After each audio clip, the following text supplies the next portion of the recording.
I'm doing a candidate video with Michael Langley.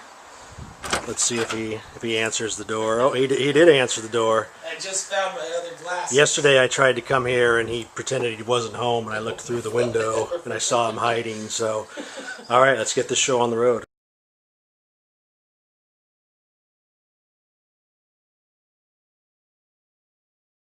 All right, so it's a windy summer day here in Grand Ronde, June 27th, and I'm here with Michael Langley, who is for the second time casting his hat into the Tribal Council election ring. So Michael, tell us about yourself, starting from the day of birth. Day of birth? Yeah. Actually, that's one of my favorite days. So Is it? Okay. February 4th, 1967, and the key thing about that February 4th is that's my favorite number. That's always been my favorite number for baseball. I always was a big Lou Gehrig fan. He was number 4. I think he's the best baseball player of all time.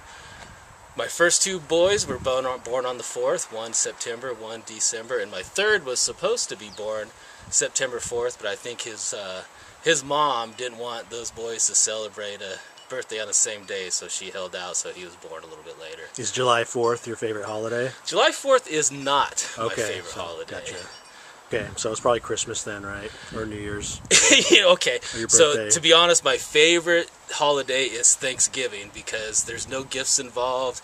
You just come visit, eat some dinner, probably some desserts, have a few drinks, and just enjoy each other's company. So that's really my favorite holiday. Well, you know, that's interesting that you say that because my grandparents did, and so did my dad. They moved to Rockaway Beach. My dad was in high school. But, you know, we were always out here all the time, so we'd end up picking up Little League games with the local team. I think Doug Colton was on one of those teams that we played, Mike Colton too.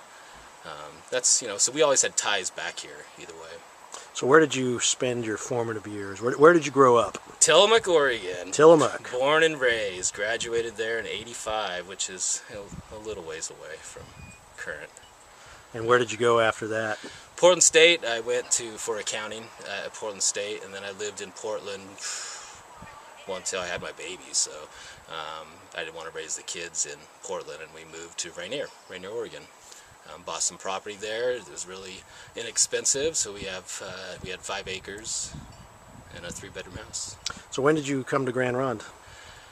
Well, I started coming out here. I was doing some work with the Cowieman Junior High, and I was doing some work with Indian Ed, and I started coming out here and working with the language program with Tony Johnson and Bobby.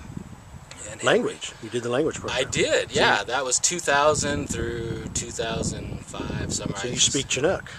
I speak it not very fluently, and I haven't been practicing as much. I used to be a lot more fluent. I was teaching my kids, and you know, play games and stuff, roll dice. We always made sure to use the numbers and, you know, the basic conversational things. Yeah, but anymore it seems to be a little fast for me to still stay up with it. But you know, Jesse Smith, who was married to my great grandma Alice Quinnell, he's actually referenced in the Chinuk wawa, so kind of carrying on that tradition. So do you know any baseball phrases in Chinuk? I really don't. You know, so one of the things that we did was for Little League, especially the kids, they're not very good at reading signs, so I started using some words. Instead of saying, giving them signs, I'd just say something in Chinuk and they'd understand. So for like, still, it's become Shwala, and just tell them, I'll just say that, say a bunch of words, and they just key on that word, and they knew. But there was another Rainier team, and so they ended up picking up on what the words meant too, so it was a kind of educational moment at the same time. And so what's the Chinook word for performance-enhancing drug? Is that one? I don't know. Okay. I mean, what would that be? So you're not a Barry Bonds fan, I take it, Dad, or A-Rod, no? No, but you know, you asked me last year how I felt about A-Rod getting into the Hall of Fame, and yeah, I'm not too keen on them holding those records without some kind of asterisk, but they probably should be in the Hall of Fame. It still takes talent to hit the ball like that. Well, you seem like a pretty nice guy, so why on earth would you run for tribal council then? Well, it's just my skills that I think that I've developed over the years. You know, I've been, let me see, starting at Portland State, I was a minority recruiter. And so I would go to the schools and recruit minorities. I'd work with the at-risk kids as well at Portland Impact. I worked with Tom Ball, which I don't. Yeah, so a lot I know of people Tom know Ball, Tom, and that was really rewarding. From there, I ended up doing some accounting. I was going to take over the books for a moving company that I worked with all through college. I mean, we didn't have educational money back then, so I had to work to put myself through college.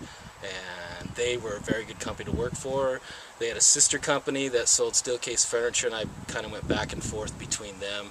I was first an installer when I was in college, and then get on to accounting. From there I got into operations management, project management, and then I ended up moving from there and got into some sales.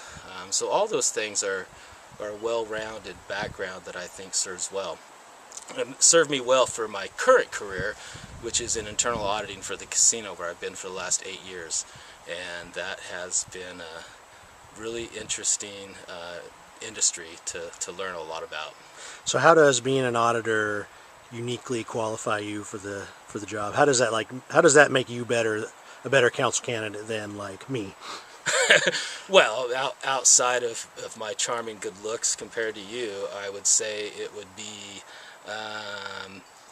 you have to, our job as internal auditors go in there, and of course people are nervous anytime there's an auditor that shows up, so we need to kind of set the tone and keep things at an even level, not let people get too ramped up, and really just spend a lot of time listening and letting people tell their story, learn about what they do, and then hopefully they become comfortable with you, so that when you do give them feedback, because some of it is criticism, I like to find the things that they're doing good too, that they accept it. And so delivering that message, writing that message so that people can accept it, and then even take your recommendations, I think that really helps and qualifies me for tribal council. So if auditors were Major League Baseball players, who would you be? Derek Jeter. Derek Jeter. I would be Derek Jeter. I'd be the captain. But even though he plays for the Yankees? And I hate the Yankees. I really do. But I love Derek Jeter. Always will. Class act. So other than catching people cheating, what other similarities are there between auditing and baseball? And catching people stealing, too. Well, a lot of numbers are involved in it, and a lot of analytics and behind those numbers, but there's definitely a little feel to it, and there's an art to auditing, just like there's an art to baseball. And every auditor approaches things differently, whether it's the audit itself or just the whole master plan of audit. So there's a little bit of art to both of them. Oh, cool. Excellent.